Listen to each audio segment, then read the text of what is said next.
ఆంధ్రప్రదేశ్ రాజకీయాల్లో ఇప్పుడు ఒక సంచలన వార్త హాట్ టాపిక్ గా మారింది. జూనియర్ ఎన్టీఆర్ ముఖ్యమంత్రి చంద్రబాబు నాయుడిని కలిశారా? అంతేకాదు రాష్ట్ర రాజకీయాలపై కీలక చర్చ జరిగిందనే వార్తలు ఇప్పుడు రాజకీయ వర్గాల్లో తీవ్ర చర్చకు దారితీస్తున్నాయి. అసలు ఈ భేటీ వెనుక ఉన్న కారణం ఏంటి?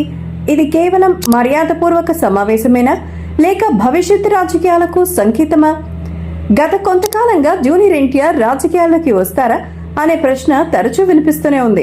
ప్రత్యేకంగా తెలుగుదేశం పార్టీ అభిమానుల్లో ఎన్టీఆర్ రాజకీయ ప్రవేశంపై ఎప్పటి నుంచో చర్చ నడుస్తోంది.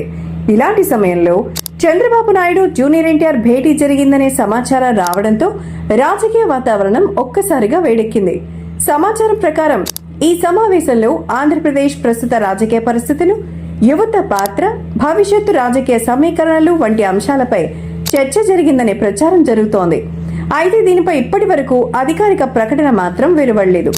దీంతో సోషల్ మీడియాలో అనేక రకాల ఊహాగానాలు మొదలయ్యాయి. కొంతమంది ఇది కేవలం కుటుంబపరమైన లేదా మర్యాదపూర్వక సమావేశం అని చెప్తుండగా, మరికొందరు మాత్రం టీడీపీ భవిష్యత్తు వ్యూహంలో ఎన్టీఆర్ పాత్ర ఉండొచ్చా అని చర్చిస్తున్నారు. అయితే నిజంగా జూనియర్ ఎన్టీఆర్ రాజకీయాల్లో యాక్టివ్ అవుతారా? చంద్రబాబుతో భేటీ వెనుక రాజకీయ అజెండా ఏమైనా ఉందా, లేక ఇవన్నీ కేవలం ప్రచారమేనా? ఇలాంటి ప్రశ్నలకు సమాధానం రావాలంటే అధికారిక క్లారిటీ వచ్చే వరకు వేచి చూడాల్సిందే. మీ అభిప్రాయం ఏంటి? జూనియర్ ఎన్టీఆర్ రాజకీయాల్లోకి రావాలా? టీడీపీలో ఆయనకు కీలక పాత్ర ఉండాలని మీరు భావిస్తున్నారా? మీ అభిప్రాయాన్ని కామెంట్ చేయండి.